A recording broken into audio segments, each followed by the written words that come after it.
কিরে কামরুল, কি অবস্থা বন্ধু? আরে সাইদ বন্ধু। তুই কই কই থাকো? তোমার মানে বুঝলাম না, মোবাইলে পাই না, তোমার কোনো খোঁজ খবর নাই। কি এরকম এরকম কেন হারাই গেলা কেন? কি সমস্যা তোমার? কি বলবো বন্ধু, তুই তো জানিস যে আমার বাবা মা ভাই তাদের চাকরি যাওয়ার পর আমি ইমোশনালভাবে অনেকটাই ভেঙে পড়ছি। এই জন্য আর কি আমার মানে কোনো দিকে যাওয়া হয় না। এই এখানে বসে থাকি, টাকা পয়সা নাই, কি করবো? আরে কি বলিস বন্ধু?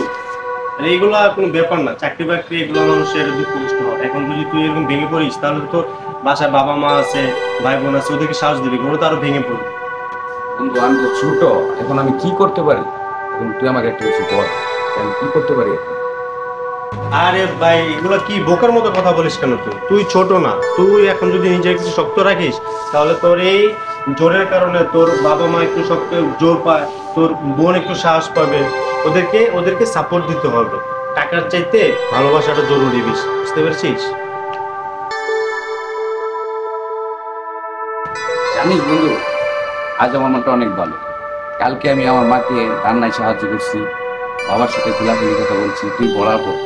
এখন আমার মনটা অনেক ভালো বন্ধু, তোর কথায়, তোর পরামর্শতে আমার অনেক ভালো হয়েছে।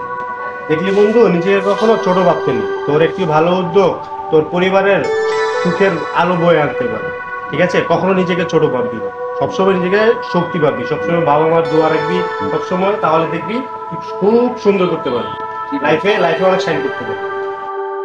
অভিমান ও বাস্তবতার ভিড়ে আমরা ভুলে যাই পরিবার আমাদের ছায়া, আর বন্ধুই সেই আয়না যে সময় মতো আমাদের ভুলটা ধরিয়ে দেখিয়ে দেয়।